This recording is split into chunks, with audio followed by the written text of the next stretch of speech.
Demain sur RFI.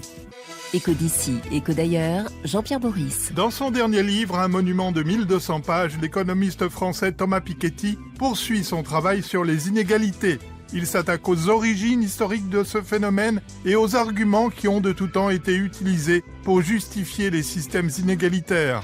Thomas Piketty est notre invité. Écho d'ici, écho d'ailleurs, avec Jean-Pierre Boris, tous les samedis à 10h10 TU sur RFI.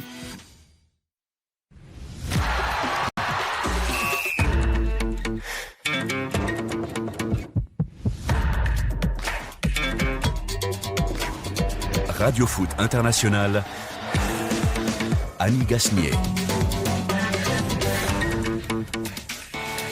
Bonjour et merci de nous rejoindre à l'écoute de Radio Foot International, bien sûr à l'écoute, mais aussi n'oubliez pas que chaque vendredi, depuis désormais plusieurs semaines, vous pouvez nous regarder, nous suivre sur la page Facebook de RFI et de Radio Foot. Soyez donc au rendez-vous, vous aurez aussi du spectacle visuel. Et je vous présente tout de suite nos invités. Rémi est très visuel aujourd'hui. Bonjour Rémi Ngono. Bonjour Annie, bonjour à tous les téléspectateurs et téléspectatrices et surtout salut à tous les auditeurs et auditrices. Rémi, c'est un lion indomptable que vous avez ou c'est un tigre dompté ? C'est un tigre Versace. Bonjour Xavier Barret. Bonsoir Annie, on ne sait pas trop ce que c'est maintenant. Parce on ne sait plus. Oui, vu le menu de l'émission, en plus je pense qu'il risque d'avoir du mal à sortir les crocs, ce lion, ce tigre ou ce petit chat. On verra s'il s'est transformé Rémi en quelques jours. Salim Gomgali, bonjour. Bonjour Annie, bonjour à toutes et à tous. Merci de nous rejoindre. Vous avez l'habitude de la télévision, de l'écran, vous l'homme de RMC Sport. Et puis Eric Mamrut est là aussi. Bonjour Eric. Bonjour à tous, moi j'ai moins l'habitude. Oui, c'est pareil pour nous tous, mais il faut oublier, il paraît que c'est la meilleure solution. Alors, dans les débats de ce Café des Sports, d'abord, pas de classico en Espagne. Le Barça Real, programmé pour le 26 octobre, est suspendu à cause des violences que connaît la Catalogne ces derniers jours. Ce match, l'un des plus regardés au monde, sera donc reporté, ce qui est déjà un casse-tête, mais peut-être en voie de résolution, nous dira notre correspondant François David. En tout cas, la fédération espagnole a-t-elle fait le bon choix ? Nous nous poserons et nous lui poserons la question. Ce que l'on remarque en tout cas, c'est que les problèmes politiques semblent s'ingérer de plus en plus souvent dans l'organisation de matchs de football. Enfin, ces derniers temps, ces derniers jours, cela peut-il nuire au football ? Nous évoquerons aussi un derby d'Angleterre très attendu. Les Reds joueront à Old Trafford, une équipe de Liverpool qui a creusé l'écart en tête devant Manchester City et qui viendra théoriquement pour conforter cette avance alors que les Mancuniens de United, privés de Pogba et de De Gea, sont en plein doute. Solskjaer, le sauveur, il y a quelques mois, joue-t-il son dernier match avec Man U ? Enfin, le jackpot pour CR700, comme on l'appelle désormais, sans même salir ses crampons, le quintuple Ballon d'Or a désormais plus de revenus en publiant des messages sur Instagram qu'en dribblant ou en marquant des buts. Est-ce bien sérieux tout ça ? Et nous aurons bien sûr notre session carton. Radio Foot, le Café des Sports, les débats sont ouverts.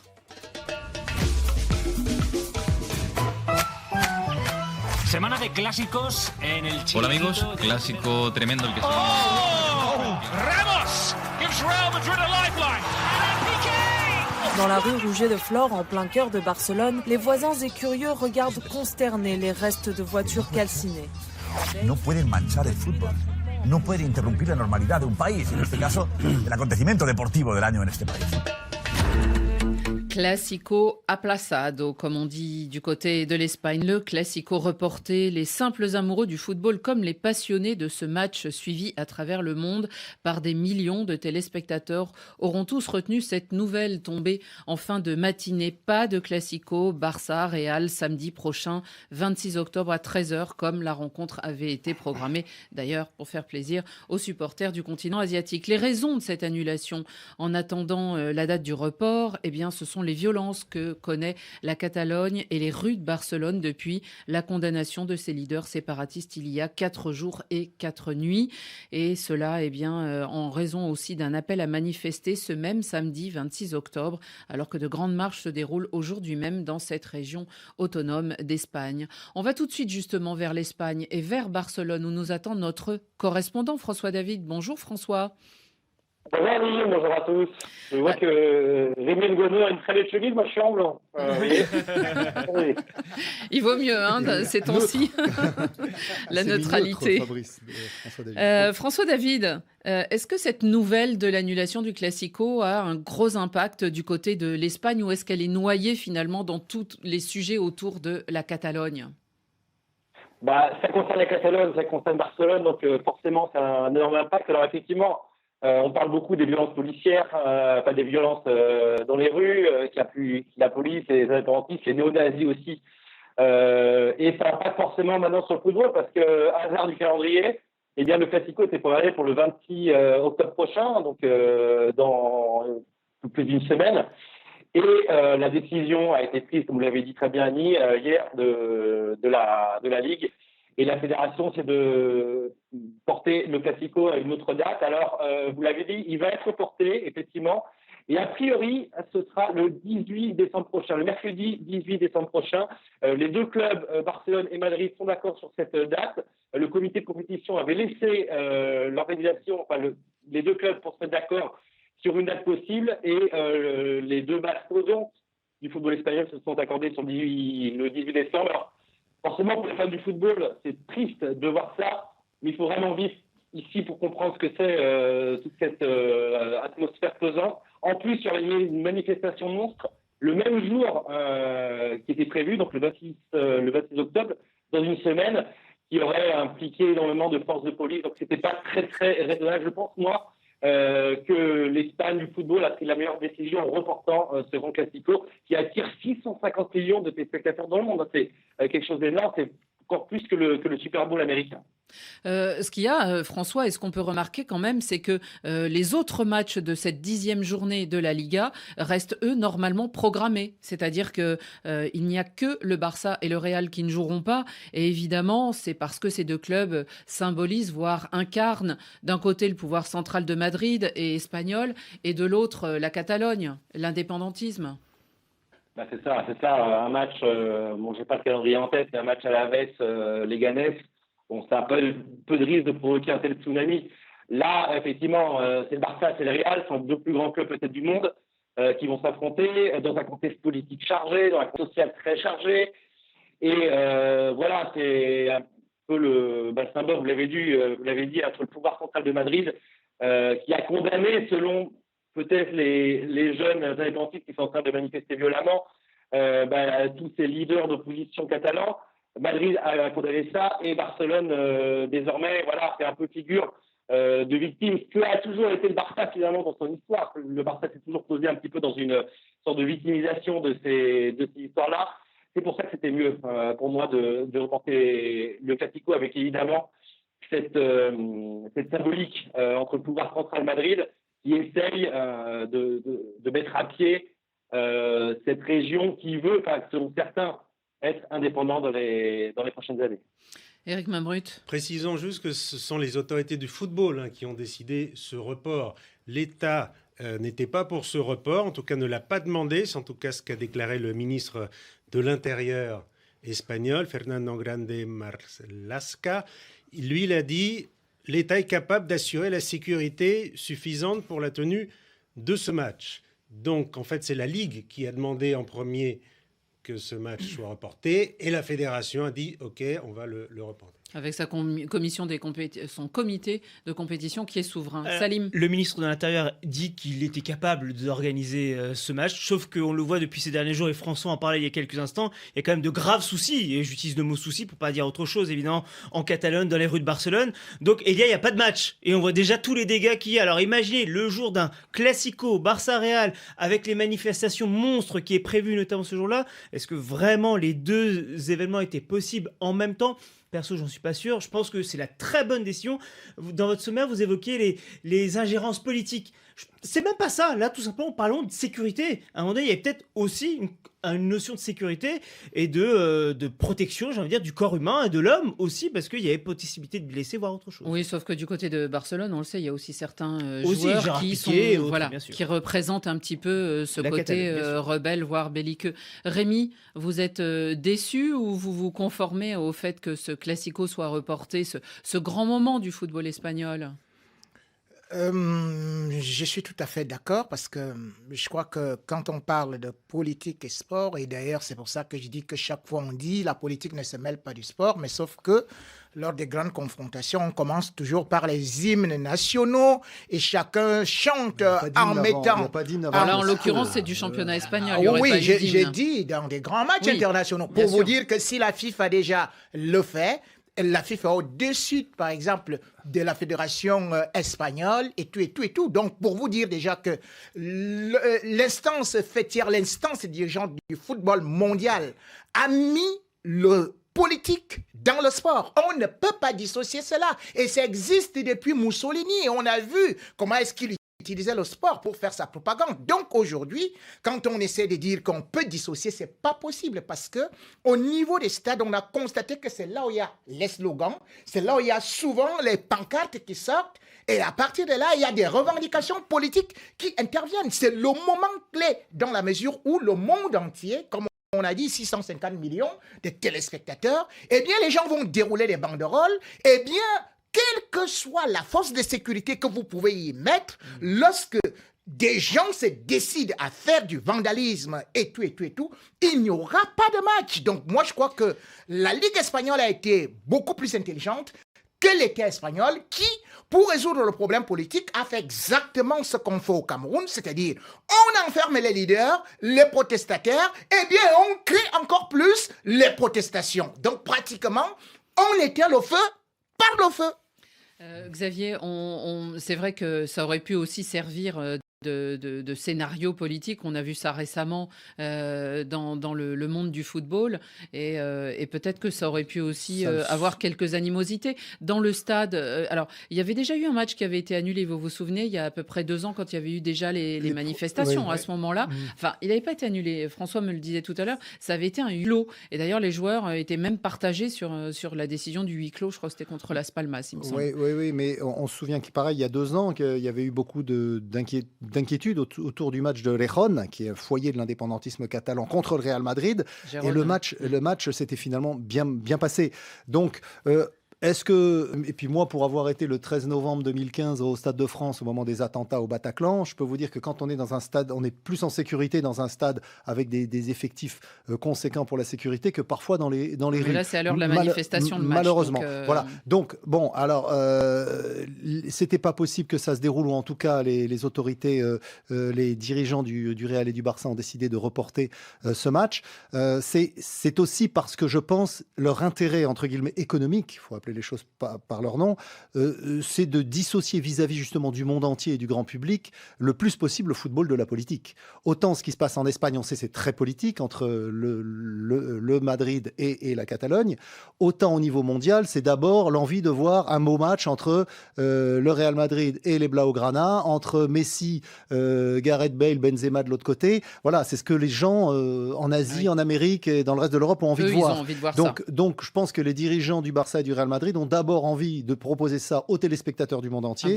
Et donc, plus on s'extrait du contexte politique local, mieux c'est pour eux. Éric ? J'ai lu qu'en 2010, un Classico déjà avait été décalé. Il devait avoir lieu le 28 novembre, week-end d'élections régionales en Catalogne. Et il a été décalé au lendemain, là aussi, pour raison de sécurité. François David s'en rappellera peut-être. Ça avait été un lundi soir, exactement. Ouais. Le jour du 5-0. C'est la le jour de la Manita. Du Barça de Guardiola contre le Real Madrid de qui déjà? De José Mourinho, je crois. José Mourinho. François, la date a été donc changée. Vraisemblablement, il y aurait les 2 clubs tomberaient d'accord autour de la date donc du 18 décembre. C'est un mercredi, mais ça veut dire aussi sans doute beaucoup de pertes financières parce que déjà le Barça veut commencer à rembourser pour la semaine prochaine et puis il faut reprogrammer ça.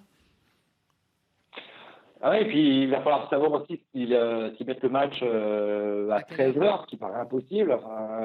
Oui. Il avait fait un samedi parce que c'est possible, parce que c'était en fin de semaine. Pour le marché asiatique, là, ça paraît impossible parce que beaucoup de gens travaillent un mercredi à 13h. Donc oui, forcément, ça va être une perte. Mais je pense que Xavier et Rémi ont totalement raison parce que Xavier, premièrement, disait qu'il faut séparer le sport de la politique. Là, le contexte actuel, la tension est trop grande actuellement. Alors, il aurait fallu évidemment assurer la sécurité le séjour de manifestation, assurer la sécurité de l'hôtel du Real Madrid, des gens au stade. Donc là, c'est impossible. Et en plus, voilà, Rémi aussi le disait, les pancartes.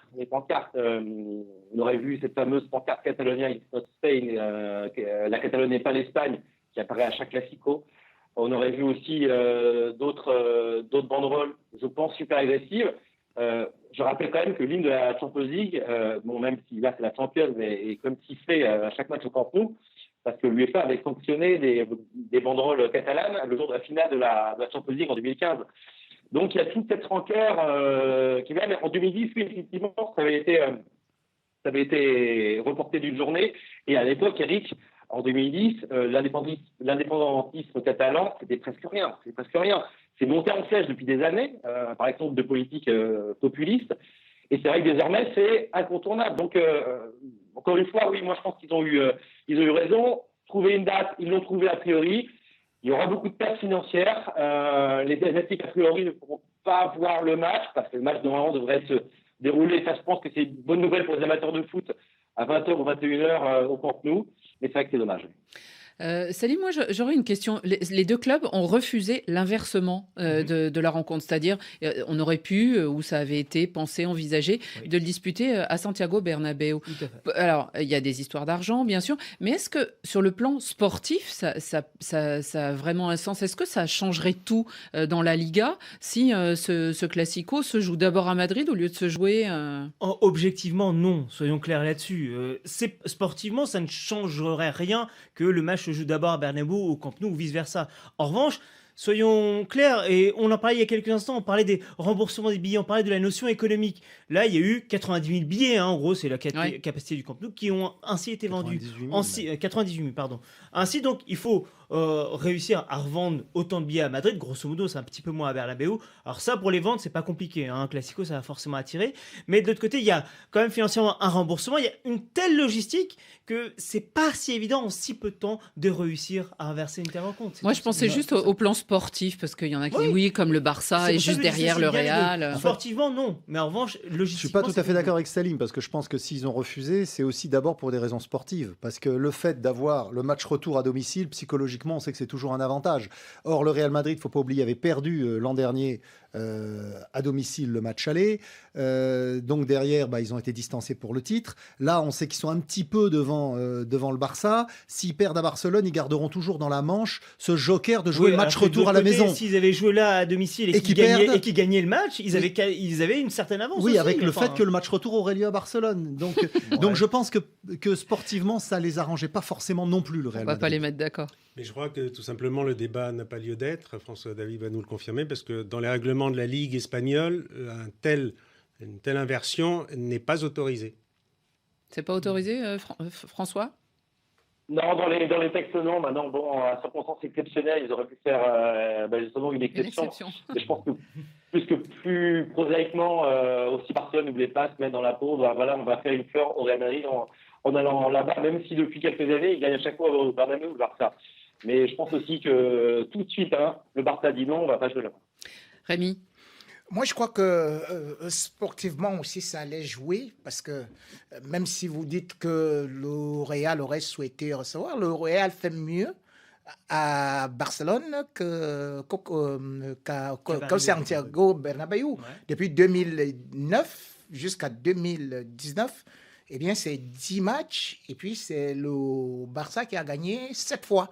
Et rappelez-vous quand même que le dernier match, c'était le 26 février 2019 dernier, où le Barça, étant mauvais avec un mauvais Messi, était quand même venu battre le Real par Oui, 3-0. Ça avait Donc, d'ailleurs été... actuellement, ce n'est pas bien que le Real perde à domicile parce que ça va beaucoup jouer sur le moral.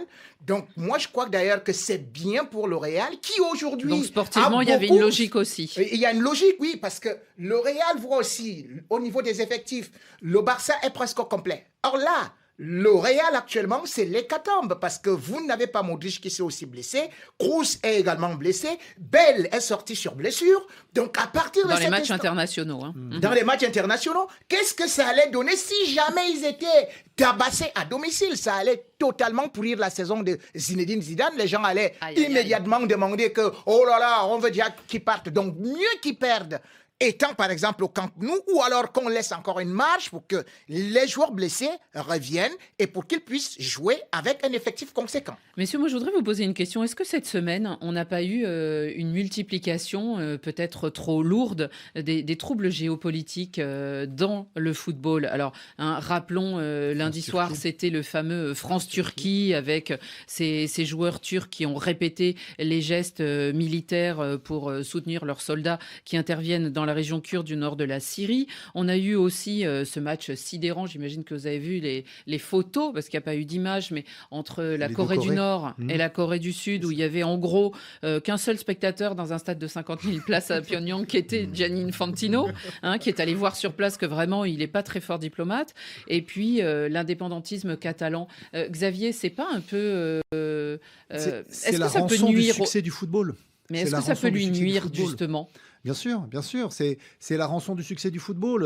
Alejandro Valente Serreley nous rappellerait la fameuse guerre en Amérique centrale, je crois, entre le Honduras et le Salvador, ou quelque chose comme ça. Il y a eu toujours aussi des matchs très chauds entre Pérou, entre Bolivie et Équateur, je crois, pour des raisons de frontières.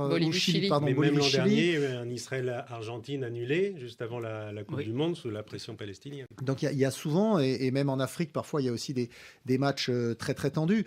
Donc, c'est la rançon du succès du football. C'est un sport qui incarne tellement la popularité parce que c'est un sport simple à comprendre auquel n'importe qui peut s'identifier parce que gamin, déjà, il rêve d'être une star du foot. Et c'est un sport donc qui véhicule aussi, et ça Rémi Ngono l'a rappelé tout à l'heure, depuis sa création, depuis plus d'un siècle, une forme de nationalisme parce qu'on se range derrière le drapeau, on revêtit les couleurs de son pays, que forcément quand il y a des conflits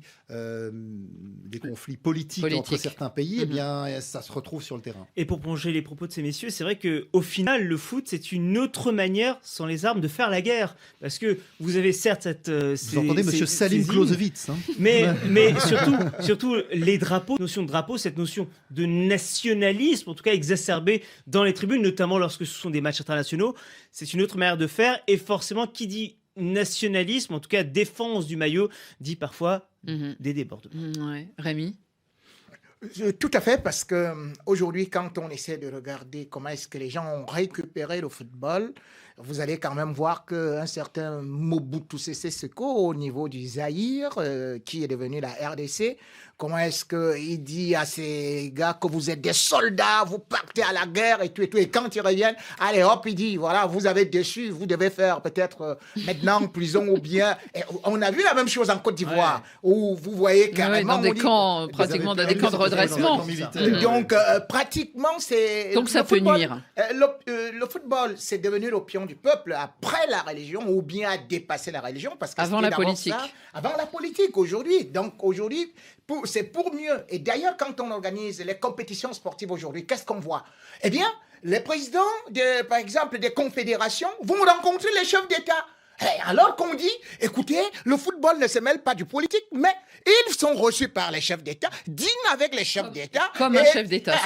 Ils sont eux-mêmes des chefs d'État. Qui veut séparer foot et effectivement politique, lui, il dîne directement avec les chefs d'État. Et la FIFA a plus de membres que l'ONU. Tout à fait. Oui, alors là aussi, dans les régionalismes, effectivement. Une dernière chose, justement, peut-être un triste exemple des excès dans ce mélange, c'est celui qui a concerné Adil Rami ces derniers jours. Adil Rami, trouvé en photo sur son profil Instagram, en train de faire un salut militaire, et tout d'un coup est sorti dans les médias que ce salut, eh bien, c'était lui aussi, lui qui est défenseur désormais du club turc d'Istanbul de Fenerbahçe, eh bien, lui aussi aurait été d'accord avec la mission militaire. Résultat, eh bien, il a pris la parole lui-même sur les réseaux sociaux et il s'est un peu énervé. Cette photo, elle date d'il y a plus de 2 mois, quand j'ai signé ici à Fenerbahçe. Et je l'ai postée sur ma photo de profil Instagram il y a un peu plus d'1 mois maintenant. 1 mois, 1 mois et demi. Ok ? J'y peux rien. C'est comme ça, je l'ai posté. Point. Voilà. Donc ça me fatigue. Je vais rester souriant et poli, mais ça ne me fait pas rigoler. Alors s'il vous plaît les médias, avant d'ouvrir votre bouche, ok ? Et que voilà, vous voulez vendre des choses, soyez sûr de vos sources. Ok ? Et si vous pouvez m'oublier un petit peu, ça serait cool. Allez, je vous embrasse. Bon, merci non, pour la on leçon. On ne veut pas l'oublier non plus en Turquie, on veut le regarder. Après, là où il a raison, malheureusement. En plus, je voulais ajouter, Salim, pour ceux qui nous regardent sur la page Facebook de l'émission, Souel Kedir, qui est un de nos réalisateurs, eh bien, il a trouvé la photo qu'il fallait sûrement, puisqu'elle date d'il y a plus d'1 an. Et c'est Adil Rami, avec la Coupe du Monde, qui fait ce salut militaire. Ça a été un peu toujours son geste, lui, quand il marquait. Il ne marque pas si souvent pour un défenseur, mais en tout cas, même à Marseille. Malheureusement, et là où il a malheureusement raison, c'est que de nombreux médias, et je ne mets vraiment pas parce que je suis sur cette antenne, mais RFI, je ne le mets pas dans cette catégorie, mais malheureusement, beaucoup sont dans cette course au buzz continue, et malheureusement, dès qu'il y a le moindre geste, aujourd'hui, les réseaux sociaux font que le moindre geste est amplifié et surtout régulièrement mal compris. Oui, malheureusement, il y avait eu une dépêche. Mais ce que je ne comprends pas dans cette histoire, c'est qu'on est en train de dire les joueurs font des saluts militaires. Quand j'écoute l'hymne, par exemple, aux armes, citoyens. Mais, je dis, mais où en sommes-nous là? Mais attendez, aux armes, ça c'est... Et vous voyez comment les joueurs chantent ça, en gonflant les biceps, les quadriceps, prêts à aller mordre, à tuer quelqu'un d'autre. Mais c'est pas possible. Pas toujours les joueurs français, parce qu'on leur a reproché de ne pas le chanter, justement. Donc, au Cameroun, personne dedans. Vous dites, mais attendez, là, on est en pleine guerre mondiale. On les encourage.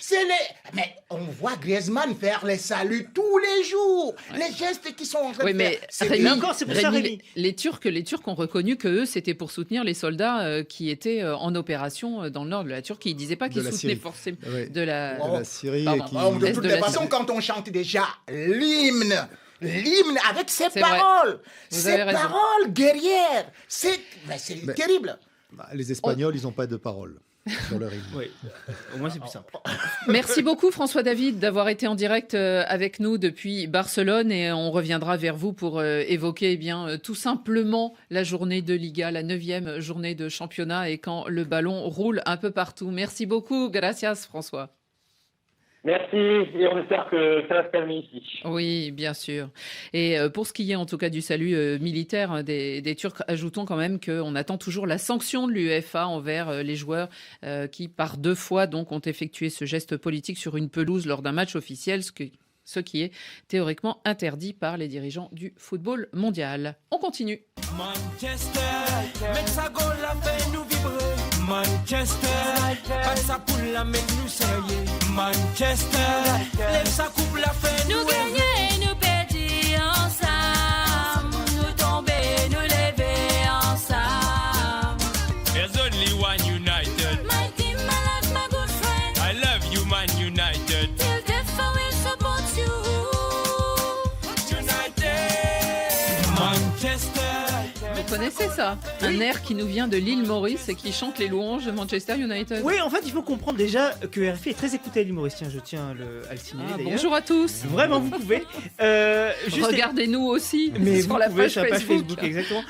Juste pour rappeler que l'île Maurice, en fait, est divisée en 2. Vous avez une moitié de la population qui est pour Manchester United, l'autre moitié pour Liverpool. Et Real Madrid, Barça, non? À peine. Moins. Objectivement, à peine. Et les jours de match United-Liverpool, je peux vous assurer, il y a des villages comme ça où si vous portez un maillot d'United ou l'inverse, vous pouvez pas aller dans le village en question. Non, n'y allez surtout pas. Et moi, j'ai une tante et un oncle dont je suis amoureux tout simplement, et eux ils s'adorent évidemment, mais elle est pour Manchester, lui pour Liverpool. Le jour de match, ils ne sont jamais ensemble, ils ne regardent pas le match ensemble parce qu'ils savent qu'ils vont chambrer l'autre, etc. C'est vraiment des histoires très particulières, United et Liverpool et Norris. La chance de Salim, c'est que lui, il est supporter de West Ham. Exactement, je suis plus tranquille. Hammer, effectivement. Alors, gros rendez-vous sur la pelouse d'Old Trafford dimanche après-midi. Est-ce que c'est vraiment un gros rendez-vous? C'est la question presque. On va se le demander, mais en tout cas, le théâtre des rêves, est-ce que ça sera le théâtre des cauchemars pour le club de Manchester United? Alors, Manu reçoit donc Liverpool et des Reds assoiffés de titres, on le sait, 30 ans qu'ils n'en gagnent pas, alors que Manchester United est bien loin déjà du podium, du premier, mais aussi du troisième. United qui jouera sans Paul Pogba blessé, sans De Gea qui s'est blessé lui aussi durant les journées internationales. Solskjaer a déclaré j'ai un contrat de 3 ans, donc évidemment, nous travaillons sur le long terme. Vous avez quelques statistiques à ajouter, Eric Mamrut?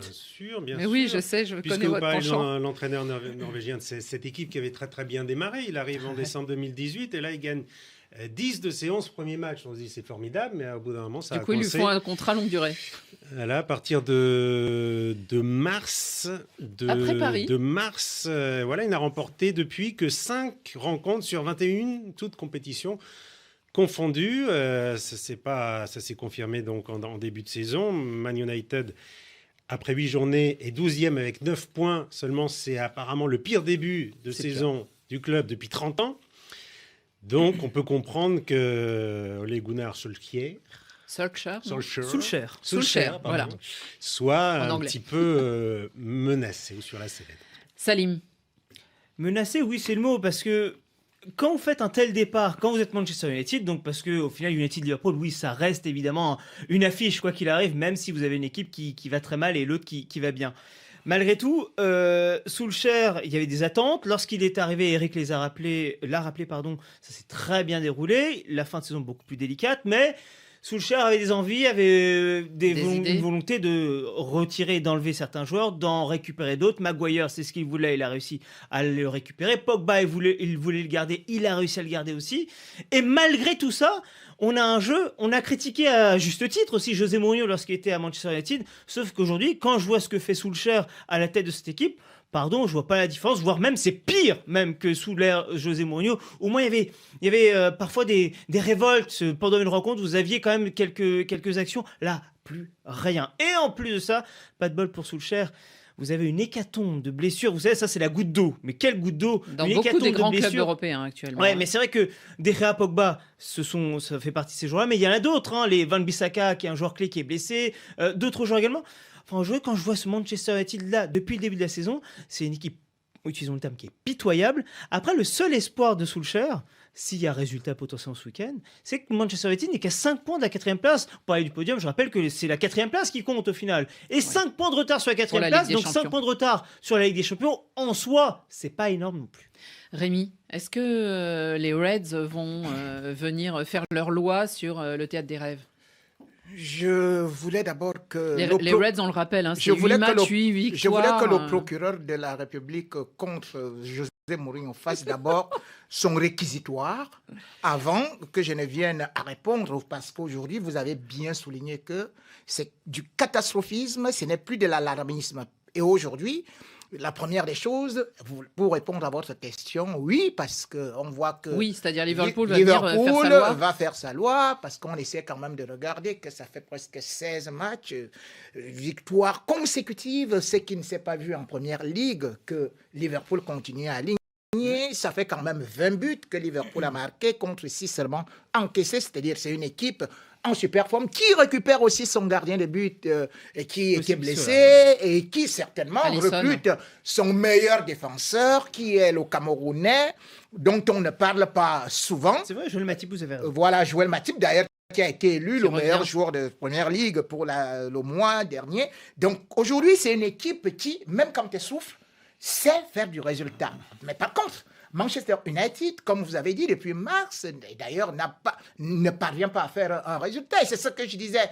Ils sont venus avec un certain engouement pour les statistiques. C'est pour les 17 premiers matchs, c'était une seule défaite. Et là, le gars, il avait 82,35% de victoire. Aujourd'hui, c'est presque à 30%. C'est horrible. Donc, Parce qu'on a félicité avec des gens comme Xavier Barré qui sont venus insulter José Mourinho, qui ont dit que Solskjaer, voilà où je qu'on voulait, voilà ceci et tout et tout. Solskjaer a oublié qu'il n'était pas un grand entraîneur, il s'est mis à danser et comme le dit un proverbe africain, a beaucoup félicité le lépreux, il enlève ses chaussures pour danser. Mais sans défendre Xavier Barré par des... Si, de vous défendre malgré tout Xavier avant vous. Non, mais parce que oui, aujourd'hui, c'est un fait, on est tous d'accord, c'est nul. Ce que fait United sur le terrain, c'est pas bon, Solskjaer, sans doute qu'il fait les mauvais choix. Sauf qu'au début, lorsqu'il est arrivé, quand on a eu le comparatif Mourinho, ce que faisait United sous Mourinho et Solskjaer, c'était le jour et la nuit. Rashford était retrouvé. Pogba tout d'un coup redevenait un milieu de terrain international de grande envergure. Les défenseurs aussi, De Gea aussi. Comme quoi, au début, pardon Rémi, mais il y avait quand même un changement, c'est un fait. Et toi, Philin, c'est ce qu'on te fait comprendre. Et en plus de ça, il n'avait pas de bons adversaires. On a laissé que Mourinho se fasse tabasser par Liverpool. Il y a le PSG quand même. Liverpool, dès que Liverpool est passé, mais attendez, la victoire contre le PSG, c'était n'importe quoi. Donc, il y a eu une victoire. Mais ils ont perdu à domicile contre le PSG aussi. Et par la suite, après le PSG, ils sont retombés dans leur travers. Donc, pour vous dire que à peine ils ont battu uniquement PSG, mais tout le reste ne valait pas de grand. Parole à Xavier pour terminer le sujet. Il faut reconstruire une équipe, un club, et fermer la page Mourinho, parce que Mourinho, quand il est venu, il a fait venir plein de joueurs à lui. Donc alors il faut certains donner sont du temps partis, à donc il faut Solskjaer. donner du temps. Et le problème pour Manchester, mais pour l'instant, oui, mais le problème pour Manchester United, c'est que justement, ils ont moins d'argent. Ça a été évoqué cette semaine dans la presse anglaise. 158 millions d'euros dépensés pendant l'été là, avec le plus grand défenseur. Peut-être. On l'appelle Maguire. Non, mais ça, Attendez, c'est quoi, cet été.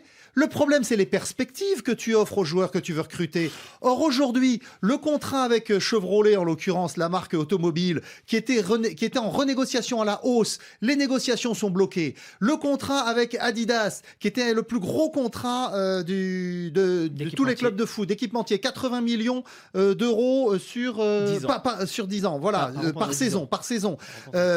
Donc, José Mourinho l'avait même évoqué. Si Manchester United n'est pas en Ligue des Champions, il y a un malus, il est divisé par 2. Donc tout ça, c'est de l'argent que Manchester United va perdre à moyen terme. Donc ils peuvent plus aujourd'hui proposer des contrats de longue durée à des grosses pointures sans mettre en péril leur économie. Donc aujourd'hui, est-ce que la meilleure solution, c'est de continuer la politique qu'a voulu faire Mourinho en achetant des stars confirmées et qui n'ont d'ailleurs pas confirmé, hein. Zlatan est vite reparti, Alexis Sanchez actuellement est prêté à l'Inter de Milan parce que plus personne n'en veut. Voilà. Ou est-ce qu'il vaut mieux jouer sur les jeunes que connaît bien Solskjaer, même si pour le moment, effectivement, ça se passe pas tout à fait comme il vaut, mais il y a beaucoup de blessés. Pour terminer, Eric, quelques Juste chiffres. pour dire à quel point ce match est important pour Solskjaer, c'est que la dynamique est vraiment très mauvaise. Récemment, 2 défaites, 2 nuls et 1 victoire. Mais quelle victoire? Une victoire au tir au but en Coupe de la Ligue contre Rochdale, un club de 3e division. C'est dire qu'ils ont vraiment frôlé l'humiliation. Vous savez, Rochdale a plus d'argent que Manchester United, selon Xavier Barré. C'est Chevrolet. Et puis il y a Mercedes. Après il y a Mercedes. Après il y a Peugeot. Il y a Renault. Tous les contrats sont bloqués à cause de Mourinho. Non, mais au-delà de l'ironie de Rémi Ngono, il faut dire à nos auditeurs qu'effectivement, déjà, quand Louis van Gaal était arrivé, il avait eu du mal à recruter des joueurs à Manchester United. Souvenez-vous qu'ils avaient surpayé Anthony Martial à l'époque. Voilà. Et donc, ce qui faisait venir les joueurs à Manchester United après le départ d'Alex Ferguson, c'était l'argent qui proposait des contrats mirobolants. Et s'ils ont plus cet argent, et ils en ont moins, eh bien, ils auront beaucoup plus de mal à recruter des joueurs. C'est pour ça que la solution... Troisième équipe la plus riche du monde. Il parle de la 3e équipe la plus riche du monde. On parle des perspectives. C'est pas le seul club qui s'est fourvoyé en surpayant des joueurs et finalement en n'ayant pas de résultats. Après là, évidemment, pour terminer. Juste rapidement, Rémi a raison. Évidemment qu'il y a beaucoup d'argent à United et personne ne va dire le contraire. Mais, et le terme à utiliser par Xavier, le mot perspective. Quand vous êtes un joueur de foot, dans n'importe quel métier d'ailleurs, vous êtes une personne, vous arrivez dans une société, vous dites la société en question, c'est une société qui à moyen long terme a une vision de progression, etc. Sauf que demain, si j'arrive à Manchester United, quand je vois le Manchester United actuel, est-ce que je peux vraiment progresser avec ce Manchester United là qui actuellement balbutie son jeu, balbutie peut-être quelqu'un sur le banc, on ne sait même pas qui va vraiment jouer, etc.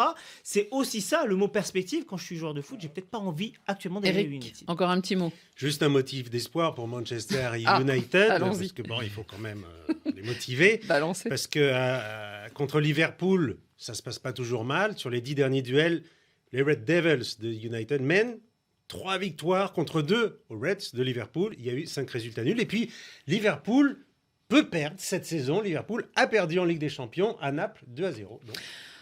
Donc on verra ça, et à savoir que le numéro 2 de ce classement, c'est-à-dire Manchester City, qui est déjà à 8 points de Liverpool, eh bien, jouera à Crystal Palace. Et tout cela, eh bien, ce sera évidemment très intéressant pour ceux qui suivront la Première Ligue au cours du week-end. Parlons gros sous. Hello!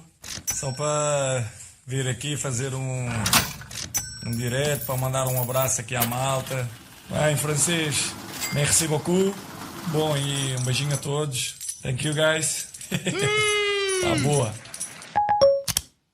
Vous l'avez reconnu, il parle même un peu français. Hein, il est parfait. Il est parfait. Hein, n'est-ce il pas? est parfait, n'est-ce pas, Rémi? Il est parfait. Archi parfait. Voilà. Alors, bon de Rémi, la tête d'or, Rémi, vous êtes... pied d'or, cœur d'or, tout en or, Cristiano Ronaldo. Et j'imagine que vous êtes d'accord maintenant. À Radio Foot, on a décidé de l'appeler CR700. Ah oui, hein, tout à fait. Il faut y aller, carrément. Tout à fait, jusqu'à ce qu'il marque 701, en tout cas, on est à 700. Oui, 700. Bon, maintenant, il cherche tout simplement à vouloir déclasser Pelé, ce qui ne va pas tarder. Encore que Pelé... Pelé, c'est encore loin, hein, mais au moins... Pelé, il marquait au Brésil. Hein, alors, CR700, si on en parle, c'est parce qu'il est un peu, et vous avez entendu le petit habillage sonore, eh bien, il est un peu comme Oncle Picsou. Enfin, il ne pique pas des sous, mais il en gagne beaucoup, et beaucoup, et beaucoup. Grâce, alors, non plus seulement à ses pieds et son impitoyable talent, mais à une nouvelle machine cash pour lui, le réseau social Instagram, qui lui a rapporté l'an dernier plus que ne le paye déjà royalement la Juventus. La Juventus, on s'en souvient de son contrat. Mirobolan, je parle de contrat sportif, c'est 30 millions d'euros par an, hein, c'est ça Rémi, hein, je ne me trompe pas, pour porter le maillot bianconeri. Et par contre, eh bien, 44 millions d'euros il a touché pour les messages postés sur Instagram. Messieurs, est-ce que c'est bien raisonnable? Est-ce que finalement, Xavier Barré, je vous vois sourire, il peut s'arrêter de jouer au foot alors finalement, Cristiano, là? Bah, oui, évidemment, mais je pense que si ça arrête de jouer au foot, mécaniquement, ses revenus Instagram vont aussi baisser. Il ne faut pas se faire d'illusions. L'un l'autre. Oui, bien sûr, évidemment. Si les gens suivent Cristiano Ronaldo, c'est pas pour ses conseils de beauté, comme certaines youtubeuses. C'est pour non, mais c'est pour ses exploits sportifs. C'est pour ses peut-être Rémi, oui. C'est pour ses exploits sportifs. Donc effectivement, du coup, ils vont regarder ce que fait Cristiano Ronaldo et il en profite pour monnayer sa notoriété. Bon, c'est de bonne guerre. Je pense que d'ailleurs, parmi les annonceurs, je les ai pas tous relevés, mais il y a notamment son équipementier, en l'occurrence Adidas, qui annonce beaucoup et qui a un très gros contrat avec Nike, qui a Adidas, c'est le meilleur joueur du monde, c'est Messi. Donc il y a notamment Nike qui annonce aussi beaucoup. Bon, voilà, et tout ça, il faut pas se faire d'illusions. Le jour où il arrête de jouer, ça va baisser, J'en connais qu'un seul qui a réussi à maintenir un niveau de revenu important après l'arrêt de sa carrière, c'est Beckham. Mais ça a aussi fini par se tarir. Alors, il a gagné tellement d'argent qu'il a de quoi vivre, mais forcément, il y a un moment où tout est lié et donc ça baisse. Eric, il touche 900 000 euros par poste sponsorisé. Mais le jour où il jouera plus, qui va payer 900 000 euros pour un poste? Mais il continue à être vu aussi. Parce que c'est le double il y a 2 ans. Il y a 2 ans, il y avait déjà eu un classement. Et à l'époque, c'était 450 000 à peu près pour lui. Là, il a doublé en 2 ans. C'est pas mal. Rémi, est-ce que vous êtes sur Instagram? Pas encore. J'y étais, mais finalement, Vous allez retourner? Oui. Donc, mais, quand j'entends Xavier Barré parler, là, c'est comme si quelqu'un qui partait en retraite sans avoir eu à s'aimer des graines. Soit dit en passant, Cristiano Ronaldo, c'est un propriétaire d'une grande chaîne d'hôtels. Non, là on parle des réseaux sociaux. Même dans les réseaux compare sociaux. un peu le côté Cristiano posté Ronaldo, et le côté joué. Vous avez dit tout de suite quelque chose, c'est-à-dire que c'est quelqu'un qui a su développer son image, sa marque, ce qui signifie qu'aujourd'hui c'est quelqu'un qui sait très bien communiquer, que ce soit sur Facebook. Il n'y a pas un sportif qui peut aujourd'hui se placer devant lui. Donc, quand vous regardez Cristiano Ronaldo, il est comme du bon vin. Plus il vieillit, plus il se bonifie. Vous avez pu constater qu'il arrive au niveau de la Juve et à peine il est là, 80 000 maillots vendus. Cela veut dire que Cristiano Ronaldo, même quand il ne joue pas, son image est toujours aussi pimpante que ça, d'autant plus que c'est le beau gosse qui sait s'entretenir, c'est le gars qui est toujours dynamique, donc pour là, même comme... Il faut donc quand il même le mérite, souligner- c'est ça, Rémi. Sans le football, Il Ah le ouais, mérite. mais attendez, vous savez, il devait d'ailleurs, ses revenus publicitaires devaient baisser. Vous savez que lorsqu'on a eu à lui coller les histoires de viol et de ceci et de cela, il y a des sponsors qui se sont retirés. Qu'à cela ne tienne, il a plutôt continué à encore gagner plus. Donc, Cristiano Ronaldo, plus les aviers barrés vont le dénigrer, plus les détracteurs viendront pour jeter de l'opprobre sur lui. Mais il y a un proverbe africain qui dit, vous avez beau jeter le diamant dans la boue, mais il ne perd pas sa valeur. Cristiano Ronaldo qui donc ne perd pas sa valeur, on l'aura compris. Le truc, c'est diamant, c'est beau quand même. Oui, et Salim. Cristiano Ronaldo aussi sur le terrain, c'est beau au final. Mais c'est vrai que sa valeur sportive, enfin, j'ai envie de dire, il est évidemment ce qu'il est. Il est comme le bon vin. Il est comme le bon vin, mais surtout, moi je le compare souvent aux sportifs d'avant. Beckham a été évoqué par Xavier il y a quelques instants, mais même on pourrait dire Ronaldo le Brésilien et d'autres par le passé. Qui lui avait eu un contrat à vie avec son Nike, équipementier. exactement, un contrat à vie après sa carrière. D'ailleurs, c'est là où je me dis que si les réseaux sociaux avaient existé il y a peut-être 20, 25 ou 30 ans, à l'époque d'un David bien Beckham sûr. par exemple, peut-être que lui aurait pu par exemple en profiter encore plus d'ailleurs, et d'autres joueurs également. Après là, Cristiano Ronaldo, il permet à son équipe, la Juventus là, en l'occurrence, de gagner aussi beaucoup d'argent, vous l'avez rappelé à travers la vente des maillots, donc que lui puisse désormais en profiter de son côté, c'est pas illogique aussi, comme les autres grandes stars le font. Eh bien voilà, pour nos débats, il nous reste encore une session, il nous reste du temps, alors on y va. La session carton. Carton jaune. Un carton là. Qui sort un carton jaune. Ouh là là là là, carton rouge. Carton rouge. Dans la confusion. Carton vert. Extraordinaire. Rien à dire. Salim Bongali, avez-vous un carton de la semaine? Mais j'arrive pas à choisir la couleur en fait, puisque c'est la même on va histoire. vous aider alors. Mais en fait, cela concerne Yoann Gourcuff. Le Yoann Gourcuff qui... Vous allez intéresser Eric Mabry. Depuis quelques mois, on le sait, a quitté Dijon, désormais est en Bretagne tranquillement, cherche un club, enfin cherche-t-il vraiment un club, on ne sait pas. En tout cas, il a décidé au final de faire autre chose puisqu'il s'est inscrit dans un club de tennis de 2e division de Bretagne, en l'occurrence pour se maintenir en forme, c'est ce qui est évoqué dans son entourage, ce n'est pas lui qui parle, notamment son adversaire puisqu'il a joué l'un des matchs en question, un match de préparation, j'ai envie de dire, qu'il a gagné 6-0, 6-0 d'ailleurs face à l'adversaire en question, l'adversaire qui disait d'ailleurs qu'il avait en face de lui un sportif complet, qui était très gentil, très sympathique, etc. Alors vous trouvez ça bien ou vous trouvez pas justement, ça bien? alors c'est bien d'un côté parce qu'au moins il s'entretient, mais de l'autre côté j'ai envie de lui dire, bon, soit reviens en foot ou sinon assume et quitte ta carrière et fais vraiment autre chose. Mais carton jaune. Ouais, jaune quoi. Entre les deux. Entre les deux. Entre Voilà, les deux, jaune. c'est ça. On a les petits cartons qui Jaune. se dessinent là. Alors. Jaune. Carton jaune, ça vous va, Eric Mamrut? Oui, pourquoi pas. C'est de reconversion. J'en ai trouvé. Ah, allez-y, Eric. En fait, c'est pour encourager un joueur qui a vraiment pas de chance. Je vais lui mettre un carton vert vu qu'il est stéphanois. C'est Kevin Monet-Paquet.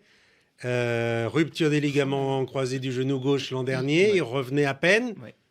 Quasiment premier entraînement, deuxième, pouf, il se refait la même blessure. Sa saison est déjà terminée. C'est d'ailleurs, je crois, c'était pas arrivé à Gourcuff ou enfin bon, on pense à lui, parce qu'il en a eu beaucoup, mais c'est arrivé à l'heureux comme ça. Mais c'est assez terrible. Il a 31 ans. Est-ce qu'il va pouvoir revenir sur un terrain? En tout cas, on l'encourage. Ce sont des longues blessures. Xavier Barret. Moi, un carton vert posthume. Un joueur qui a longtemps d'ailleurs joué en vert et blanc, c'est Jordao, l'attaquant portugais natif de Benguela en Angola. Jordan. Qui est décédé là ce matin et qui m'avait fait trembler quand il était joueur avec l'équipe du Portugal en demi-finale du championnat d'Europe 1984. Il avait marqué 2 buts contre les Bleus de Michel Platini et le Portugal ne s'était incliné finalement que 3-2 au bout de la prolongation. Donc chapeau parce que c'était un joueur assez extraordinaire qui n'a pas connu à l'époque la notoriété qu'il aurait probablement aujourd'hui. Le carton de Radio Foot International va aux artistes qui trouvent l'inspiration dans le sport. Et là, on nommera Nicolas de Staël, peintre en France d'origine russe, mort il y a très longtemps, en 1955, mais qui en 1952 avait peint une œuvre assez abstraite que vous pouvez voir derrière moi, pour ceux qui nous regardent, et qui s'appelait Parc des Princes. Alors, dessiné en 1952, à l'époque c'était un autre parc, Vélodrome, et c'était d'autres princes qui étaient dans ce stade. Mais c'est une œuvre monumentale de 2,5 mètres sur 3 et qui hier a été vendue aux enchères. C'est l'œuvre la plus chère de ce peintre qui a aussi beaucoup peint les joueurs de football, eh bien 20 millions d'euros. Rémi, vous avez 20 secondes. Oui, Ben Lucasso de ma page Facebook Rémi Gon officiel donne un carton vert à monsieur Vidi Chimanga, le président du Daring Club Motema Pembe de Kinshasa, qui a pris la décision donc d'interdire aux joueurs, au staff de son club, de la pratique de toutes sortes de fétiches, les marabouts et tout. Et puis il y avait quelqu'un qui était spécialement là pour s'occuper des relations avec des marabouts, comment faire venir. Il les a virés. Donc finalement, il faut le comprendre, c'est pas les marabouts qui font le football comme le dit un proverbe africain. Si le marabout était si fort, son fils irait au ciel à pied. C'est la fin de ce Radio Foot International. Merci à tous, merci à Cyril Etienne et Souel Kedir qui ont permis que vous nous voyiez, que vous puissiez nous revoir aussi sur le site de RFI. Merci aussi à David Finzel et à Laurent Salerno et à lundi. Couleur tropicale, le talk show. Claudie Siard. Ce vendredi, pour la première du talk show de Couleur Tropicale, nous recevons Singila. Je suis vraiment pas content de l'émission qu'on vient de faire. Non, tu m'avais pas dit que ça se passait comme ça. Mais pas nous faire ça. Ce vendredi, Singila, content ou pas content, dans Couleur Tropicale. Le talk show de Couleur Tropicale. Aujourd'hui, à partir de 20h10 TU. Ce dimanche sur RFI, Idée. À 97 ans, le sociologue et philosophe Edgar Morin nous déroule le fil de sa vie. Dans le fond, ce qui m'a toujours intéressé, c'est pas seulement la question qu'est-ce que c'est qu'être humain, mais c'est le destin de l'espèce humaine qui aujourd'hui, du reste, devient la préoccupation centrale de ma personne. Idée, proposée par Pierre-Édouard Deldic, tous les dimanches à 15h10 TU sur RFI.